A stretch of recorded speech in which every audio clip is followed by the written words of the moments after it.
In this video, I'm going to be answering some more of your questions, so let's get right into it. So I recently went onto YouTube and I asked you to send me as many questions as you would like, and in return, I promised I would answer them in this video. So that's what we're doing, and let's get into that first question. Now, the first question is, what's the best tip you can give to a beginner photographer? Now, the best piece of advice that I can give you is to just take as many photos as you physically can.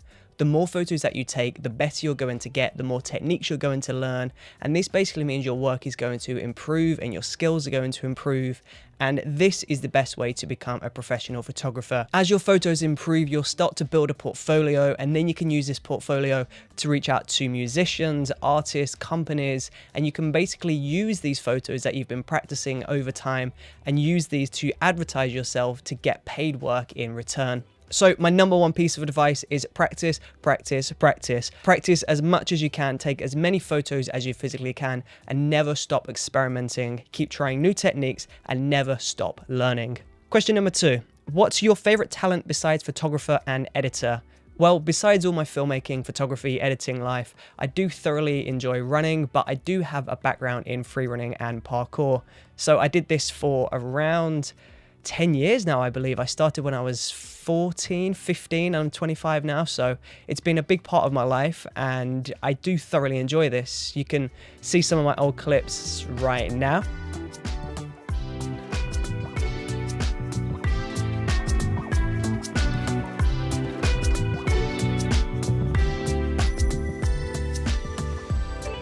Now, even though I don't really get the time to practice very often, I still try and do this every now and then just because I thoroughly enjoy it. And although I absolutely love what I do, it is a nice break away from making videos and taking photos. So my favorite thing outside of filmmaking and photography would be freerunning and parkour. Okay, question number 3. Where do you see yourself in 10 years from now? Still making music videos for bigger artists, Hollywood movies, or maybe not even video related? Great question. In 10 years from now, I would absolutely love to still be making videos. Now, I can't speak for myself in the future, but I currently have a massive passion for music and videography, which is why I love doing music videos so much. So if I could still keep combining the two worlds, music and video, doing music videos, then that would be incredible. Hopefully in 10 years time, I would have built my portfolio higher and higher, and I'll be working with some more established artists with bigger budgets. But as long as I'm making videos, then I'm going to be happy. Question number 4 is, make full video tutorials of Premiere Pro. I make video tutorials for Premiere Pro very often, and you can find a playlist right up there in the cards to all of my favorite Premiere Pro tutorials that I've made. But I promise I will keep making as many of these as I physically can. If you have any specific techniques or effects that you want me to cover, by the way, in a video, just let me know and I promise I'll make a video covering that very soon. Thank you for your comment. Next question, Polly Starkey. To study film, what GCSE and A-level or equivalent did you study, and what advice would you give to someone wanting to study film at degree level? Now, I studied media in school and then I went on to do A-levels or college, and I did a general media course in this, and this led me on to university where I did a digital film and video course. Now, my time at school, university, college, it was great, and I did learn a bunch of different things whilst I was at college studying, but it wasn't essentially crucial. All of the meaningful jobs that I've had in the industry have come from industry experience. So when I was in my second year of university, I made a video all about London and I posted this to YouTube. I did this in my own time. I spent my own money, used my own equipment, put this on YouTube for the world to see. And fortunately, a TV producer saw this and decided to bring me on to shoot some time lapses and some extra footage for this TV show they were making. Now, I spent 6 weeks working on this show, and off the back of this, I got a bunch of work because I'd worked on a TV show and I had this experience. Not once has anyone ever asked me to see my college degree or my university degree. They just wanted to know what shoots I've been on, who I've worked with, and how many videos I've done in the past. So yes, school, college, university is a great learning experience, but it is not crucial if you want to become a photographer, a filmmaker, or a creative.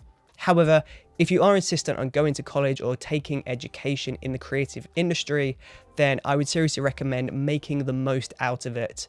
Don't just do the college hours, don't just do what you're supposed to do in the class.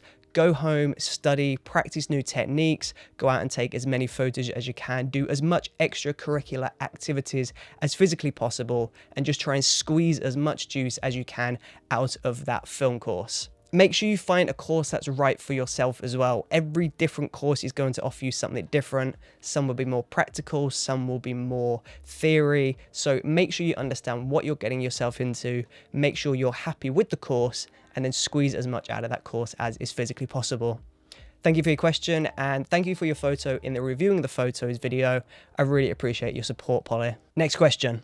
As a year 1 media student in college, what are your biggest tips for creating short films and editing in general that will help me improve massively? Okay, so there's 2 parts of this question that I'm going to answer.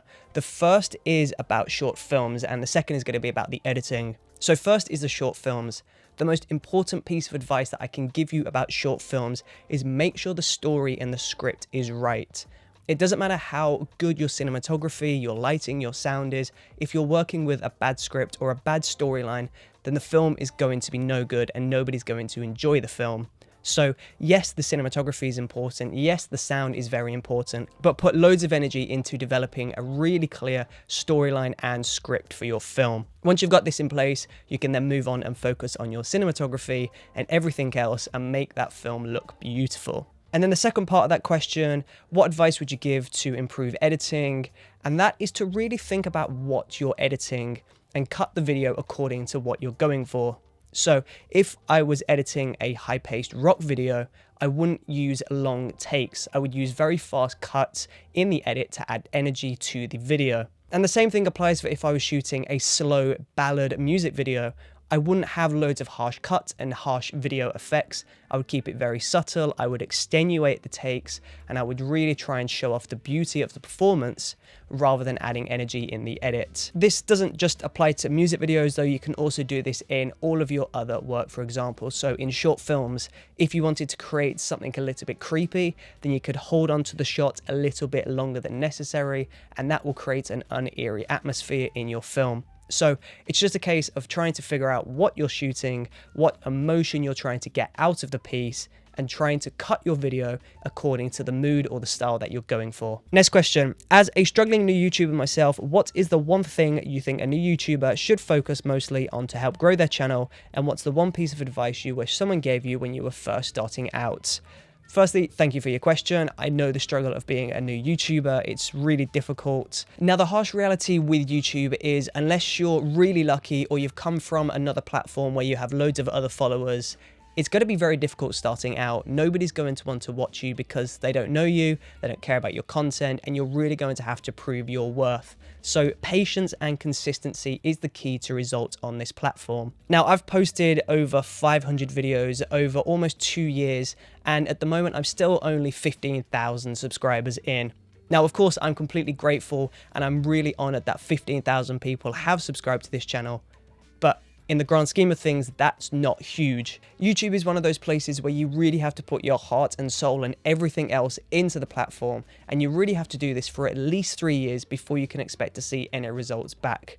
So yes, I understand your struggle as a creator. It's really difficult, but I promise you, if you just keep making great videos and you consistently stick to a schedule and keep releasing those videos, then I promise you more and more people are going to subscribe over time and the channel is going to really naturally grow. So thank you for your question, thank you for your support, and good luck on growing and developing your channel. I'm looking forward to seeing where your channel ends up in a year's time, 2 years time, 3 years time, and hopefully we can grow together. Next question. What do you recommend to those who want to become a video editor? Now, if you want to become a professional video editor, then like cinematography or directing, you have to do work in order to get work. And when you're a video editor, you need footage to edit. And when you're first beginning, it's very difficult to get that footage from somebody because you haven't edited anything before. So if you're first starting out, I would recommend going out and shooting some footage of your own and then editing this footage just so you can practice and then put this on a show reel. Now, once you've edited a few different videos, you can start reaching out to a few people. You can go onto freelancing websites like Freelancer, for example, and you can offer your services as a video editor. Now, at first, this is controversial advice. Some people think it's good, some people think it's bad. I personally think it's good, but volunteer yourself and your services, be completely free. Don't ask for any money, just go out and volunteer as a video editor.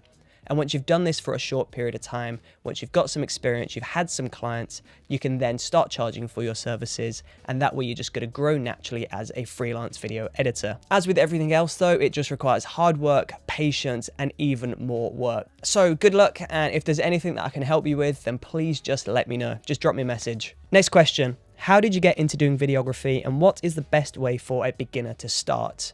Well, I got into videography. My interest began when I was around 8 years old. I saw a music video to Michael Jackson's Thriller. Yes, I was quite young. I didn't know I wanted to become a video director or a DP or whatever else. I just knew I wanted to be in that world. Fast forward a few years, I got my first camera when I was 13. I filmed many videos on this of me and my brother. We were dancing, we were messing about, we were making our own horror films. Now, after a few years of having this camera and making many embarrassing short films, I went to school to study media. I went to college, then university. And then whilst I was at university, I started volunteering with BBC Introducing, and I started shooting monthly shows. This led on to me meeting more artists and shooting music videos, corporate videos, and before I realized I'm here now, I'm a freelance video maker and I'm making a full-time living from what I love. So it's been a long journey so far, but I'd like to believe I'm only a very, very small portion into my journey. I'd like to believe the future is going to be bigger and better, but I'm very happy to be where I am right now. And my advice, if you want to get into this, is like everything else, work hard, be patient, and just put in as much work as you physically can. You can't go 50% at a freelance career. You have to go 110% in. So if you've got the passion and you're willing to put in all of the work required, then just start chasing those dreams and just start making as many videos as you can right now. Don't put excuses in the way. You haven't got this camera, you haven't got these lights. Just start with what you've got now and build up over time, and eventually you'll find yourself doing this full time. So good luck, and thank you for the question. Next question. What happens if I put a 120 frame video on a 25 frame timeline? And what if I do the opposite? How can I use a different frame rate video on a different frame rate timeline without making it slow motion and get a normal footage rather than getting a choppy clip? Okay, so the short answer to your question is you need to get the footage right on the day. If you're shooting for slow motion, then you're going to be doubling your shutter speed, and this means the footage is going to be choppier if you return this to normal footage in the edit. So if you're shooting at 60 frames per second, you're going to double your shutter to get 1/120. And this means when you speed this back up in the edit, yes, the footage will be real time, but the shutter speed will still be 1/120. So the footage will look choppy. So if you want real time in your edits, then shoot at 25 frames per second, set your shutter speed to 1/50, and this means that your motion blur will look natural. Either way though, once you've shot the footage, you can't change the look of the footage in the edit. Shutter speed is one of those settings that you have to get right on the day. You can be a bit flexible with ISO and white balance because that just requires some color grading, some brightness control, and that will get you to where you need to be. But your shutter speed and your aperture as well both need to be perfect on the day because that really affects the look of the video. So to wrap this up, basically to have non-choppy footage on a 25 frames per second timeline, you want to shoot in 25 frames per second. If you shoot higher frame rates, then plan to use this as slow motion and don't speed this up to be real time. Now the last question comes from Abby, and this is, what do you like taking photos of? When it comes to photography, I thoroughly enjoy taking pictures of people. I think landscape photography is awesome. I think city photography is awesome. I think all of these other styles of photography are awesome. But the one that I enjoy the most is taking photos of people. I find the process of collaborating with another person to create these photos is a really fun process. Being able to take my ideas and their ideas to create an image that we're both proud of. It's really fun and it's a really creative form of photography. There's also other ways you can manipulate the photo, whether that be outfits, camera angles, emotions of the character. There's just an infinite amount of possibilities that you can set up when you're with a person versus against a landscape. Saying that though, I do enjoy multiple different parts of photography and all of these different styles of photography. So thank you for your question, and out of curiosity, what's your favorite photography style? So there you go, that about wraps this up. Thank you ever so much to everybody that sent a question in. I really do appreciate your support, and let me know if you'd like to see another one of these videos in the future.